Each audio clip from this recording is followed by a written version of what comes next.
Monster Melee! Ancient Blue Dragon versus Defenders of the City.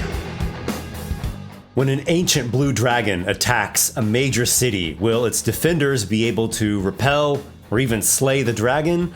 Or are they just doomed to perish against such an epic and powerful monster? Welcome to Monster Melee, everybody, where D&D creatures clash against each other in fantastic battles. As usual, I am your commentator and GM Esper. Today's battle is going to be something a bit different. This is actually the largest scale now that I've ever done. This is a mass scale battle that I'm going to be running here. And hopefully with the magic of Foundry VTT, I'm going to be able to pull this off. In today's matchup, we have an ancient blue dragon versus all the city's defenders, all the city defense. This includes 500 soldiers. These soldiers are a CR 1/2 stat block. It actually comes from my September 2024 newsletter, Scrolls of the Bard. Along with them are 50 knights and 14 ballista teams. And by the way, if you would like to sign up for the free version of the newsletter, check out the link down below. That's a monthly newsletter. Also, there's a monthly RPG map, like a dungeon map that I produce.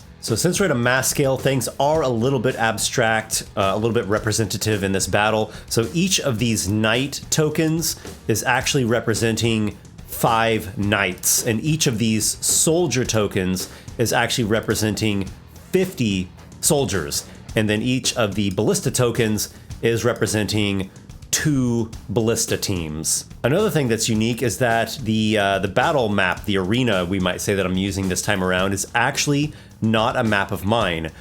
This was created by a Reddit user who goes by Velveeta Jumpsuit, and this person uses the Incarnate program to make maps. And I'm going to count each of the squares as representing 30 feet. Let's take a quick look at the combatants in this matchup. So we'll start off with the knights here. They are a medium humanoid, could be any race, could be any alignment, challenge rating of 3, armor class of 18, hit points of 52, standard speed of 30 feet. For strengths, they do have a good AC, and they do have good strength, constitution, and charisma. They have a feature called Brave, which means they have advantage on saving throws against being frightened.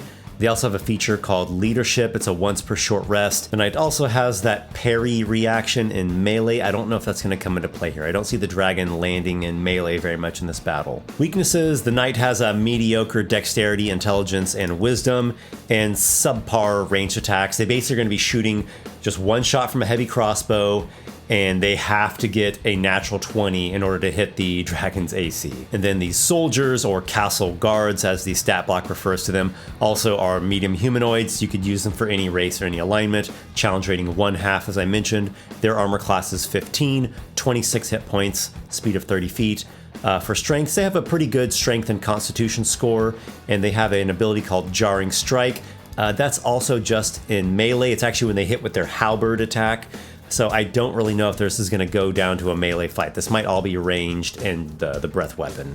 We could say there's all kinds of weaknesses here. Really, the mediocre dex, intelligence, and wisdom, and a low charisma is what I noted, but they're CR 1/2 creatures, so they're not very powerful. There are a lot of them, though, so all accounted for, they actually make up a very substantial force. I don't really care what monster you are. If you're up against scores or hundreds of an enemy, like, that is extremely deadly, assuming you encounter them all together as a group. Now, obviously, the city's defenders are going to be kind of distributed throughout the city. We'll see what they can do tactics-wise, if that can change, if they can get closer together and kind of focus their efforts. It is a big map, so that is going to be hard to do any long-range moving around, and the dragon flies fast. For ranged attacks, the soldiers are also going to be shooting heavy crossbows.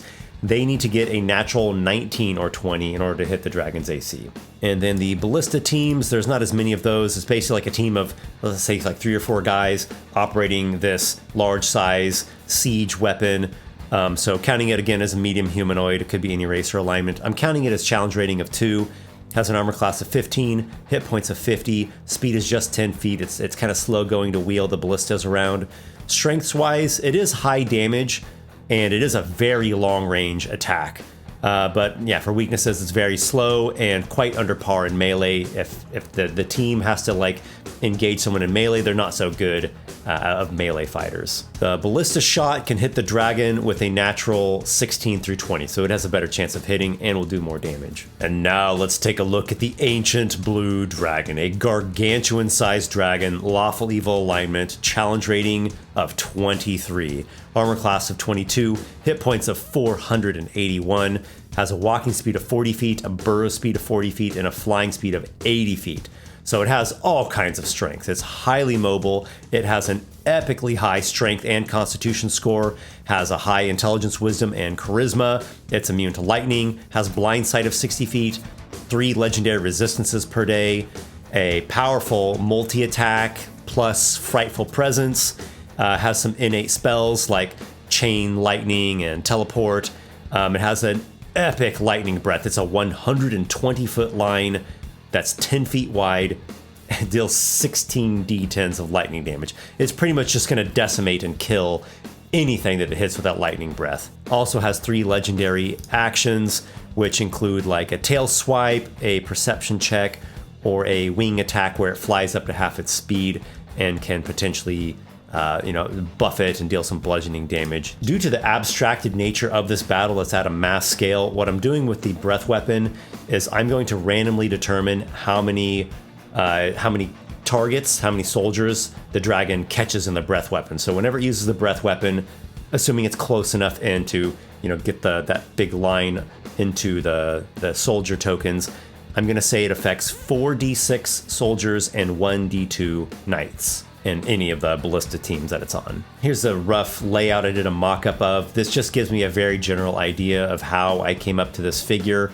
It seems like on average it would be catching like 14 of the soldiers in its breath weapon. As the best scenario for the humans here is that they can get a lot of themselves, a lot of the soldiers together, and then once the dragon appears, just pour a ton of damage onto that dragon all at once. They can potentially take it out, or at least repel the thing. But as I just explained, they are going to be dying in droves as soon as the dragon unleashes the breath weapon. And the setup for the scenario here is the dragon is going to be approaching from this western side. It is actually approaching underground, so it's like burrowed under the soil, and then will like slip through the soil and the sand into the water. And it's going to be approaching through the water. It's done its research. It kind of knows the layout and the way the soldiers are distributed. So it's going to be trying to attack like smaller isolated groups first. And now, depending upon how well it rolls on its stealth, it might be able to sneak in, or it might not. They might get some long range attacks against it, like around here maybe. There is this ballista team right there. So I think that's its main tactic. Try to sneak in, blast away as many of the soldiers as can, try to like take out the smaller groups, and then maybe retreat tactically and then come back in every wave, do this kind of essentially bombing run of that epic lightning breath. All right, so we will start off with the dragon stealth check. It's got a +7 going against a DC of 13. That's like the passive of the soldiers. It has succeeded. So the dragon actually has managed to move through the water. So over the course of say a minute and a half, 2 minutes, the dragon is underwater, unseen, goes swimming, and then it rises up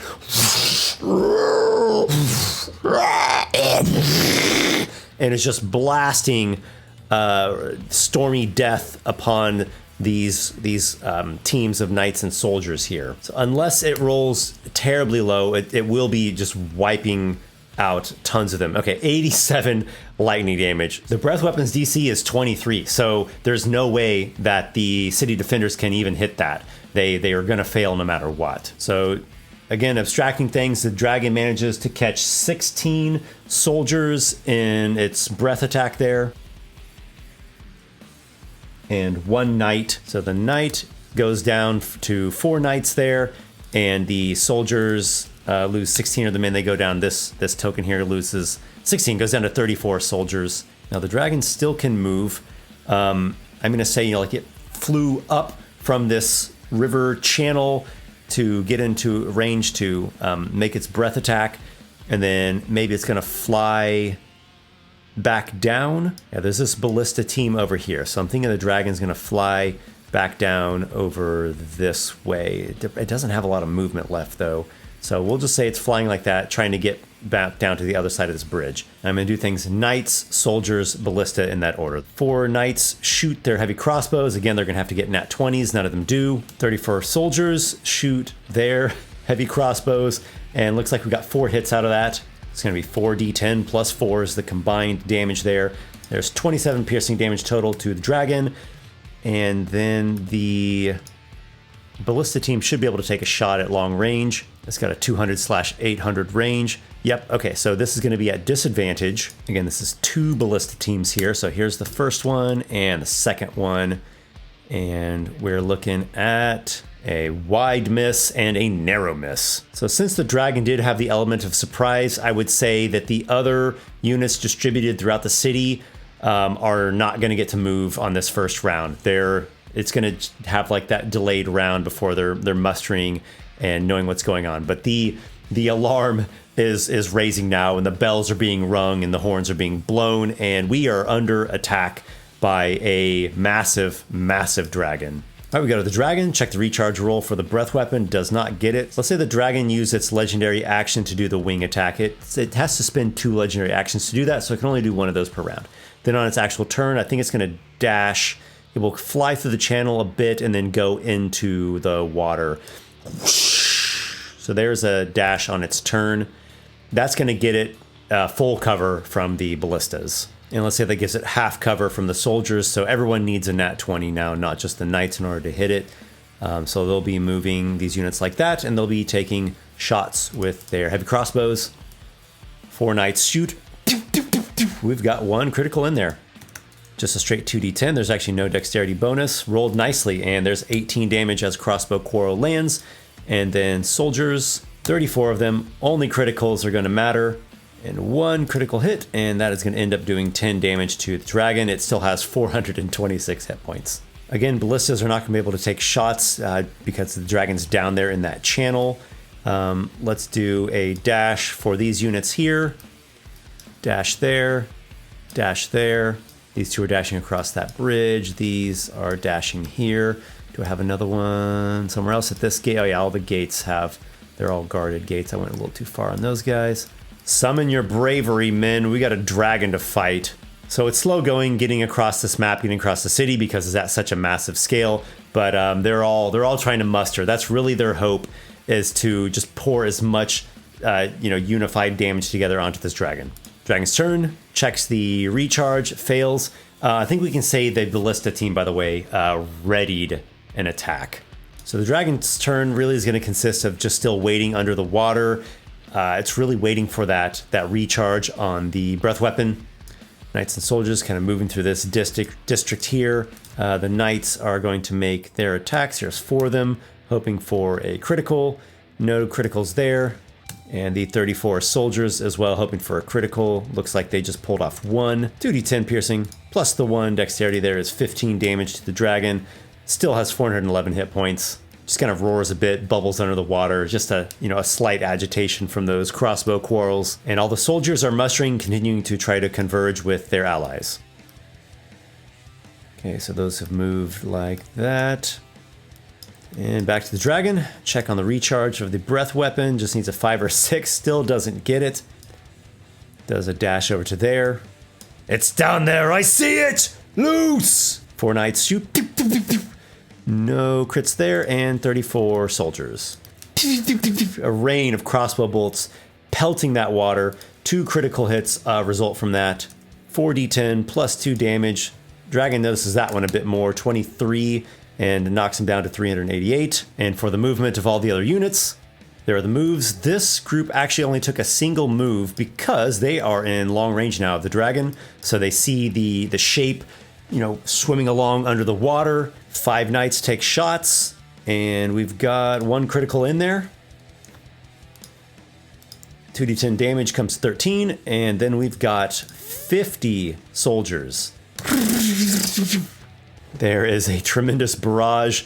2 critical hits result from that. And that is going to end up dealing 33, the biggest hit so far against the dragon. We are back to the dragon's turn. It really needs that recharge. Otherwise, it's going to have to change tactics. It had been waiting for the breath. It was going to burst back up, blast this already wounded group here, and then move, and then basically get to where it can be wing attacking to give it some extra movement and be dashing and just get out of here. So it's going to have to be doing some maneuvering either way. Actually got the recharge there. Fantastic. Again, it rises up from the channel and just utterly blasts into this group. The chances of it not killing people, like rolling low enough, is slim to none. 107 lightning damage. I'm just checking to see if it rolls under the hit point max of the knights. There is a chance it could roll under a 52. That'd be quite a bad roll. So it has slain their 10 of the soldiers in that group. They're down to 24 soldiers. And there goes another knight, down to 3 knights there. And it is starting its flight, heading westward.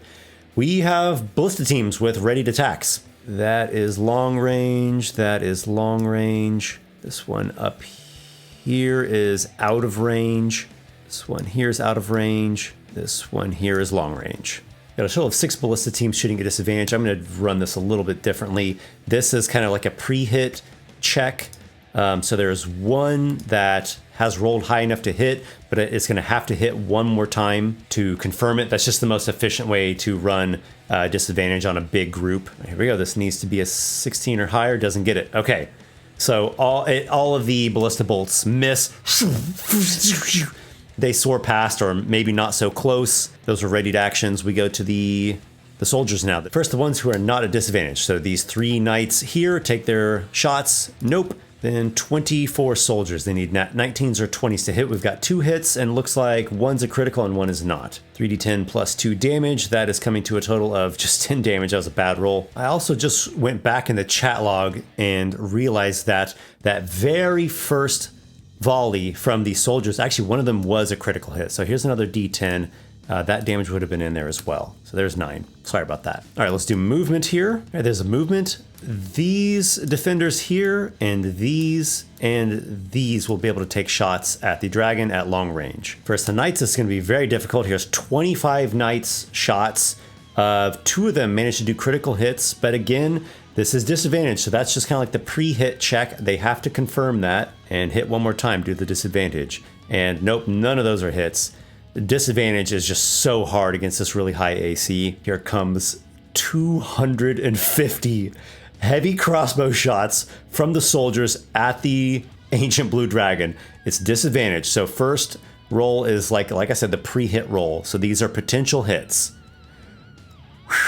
28 potential hits. And let's roll again to confirm. Only 2 confirm. With 1 critical and 1 regular hit, that is going to be a total of 21 damage to the dragon. It still has 302 hit points left. The ballistas that are in range are these teams here and these teams here. So there'll be 4 ballista attacks at disadvantage. 1, 2, 3, and 4 at disadvantage. I just rolled them normally. I figured why not? It's just 4 of them this time. Nope, all misses. 4 ballista bolts go sailing past that dragon. It's going to have a wing attack to propel it half speed. Whatever, let's do the 30. That's good enough.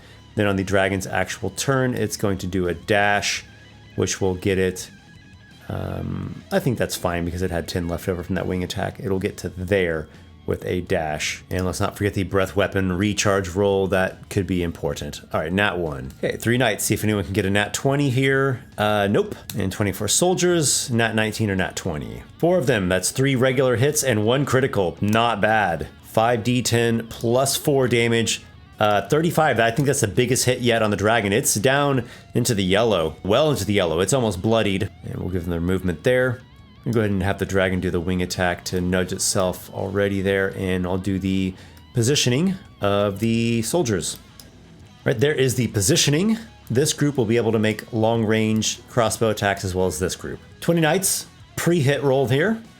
2 pre-hits, roll to confirm. Yeah, there's 1. There's 1 critical hit on the dragon. And it's going to be taking 11 damage. And we're going to do the soldiers now. 200 soldiers have rearmed their crossbows. Ready, man, lose! Pre-hit check. There is 16 potentials, and let's roll to confirm. 2. Just 2 hits, and we're looking at regular hits. 10 damage to the dragon. It's at 246, just an inch away from being bloodied. And ballista teams, we've got 4 ballista teams shooting at disadvantage, 2 up to the north and 2 down to the south. No, no, no, and no. All misses. That's just hitting that high AC with disadvantage is so hard. Dragon's turn. Check the recharge. That is no-go. Do a dash over to there. That is now putting these original wounded teams at long range, so disadvantage on that. All right, everything we see here, that's a total of 23 knight attacks. Here's the pre-hit check. None of them. And then 224 soldiers. Pre-hit check, we've got potentially 30. And let's roll this to confirm, see how many of them actually confirm through to hits. 1. Is it a critical? It is a critical. All right, comes up with a total of just 6 damage. That was pitiful. Dragon is bloodied officially. Can we take a moment and just like give a round of applause to what Foundry is able to handle? This is some amazing math wizardry here. The wing attack will nudge the dragon out a bit. And let's go for the 4 ballista shots with disadvantage.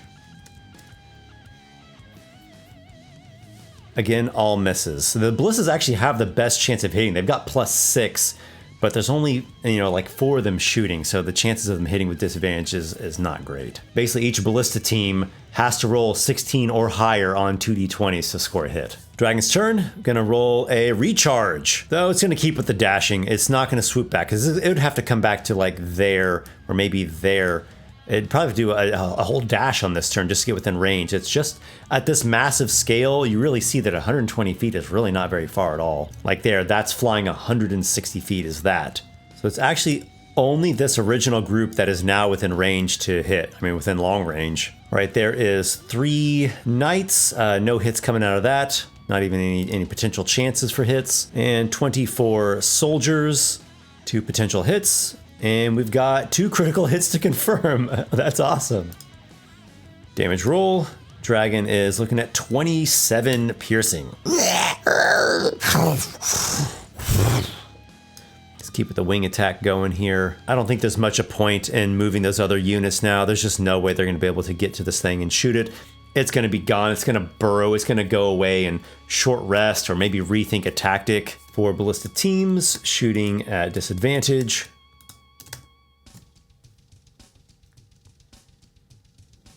There we go. One of them hits, managed to pull off a double nat 20. I was hoping some ballista team would hit, and finally one does and pulls off a critical hit. 60-10, dealing 31 piercing to the dragon. Ballista bolt clips it.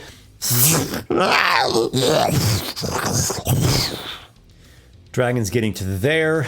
Is he even within range of ballistas? Okay, long range on that one. And still within long range of that one. These ballistas have an awesome 200/800. Let's just check those disadvantage attacks from the 4 ballista teams. None of the knights and soldiers have a chance. They're completely out of even their long range now. And those are all misses. And on the dragon's turn, it's going to be going into burrowing and escaping. Well done, city defenders. You have successfully repelled this dragon, though it has killed a number of them.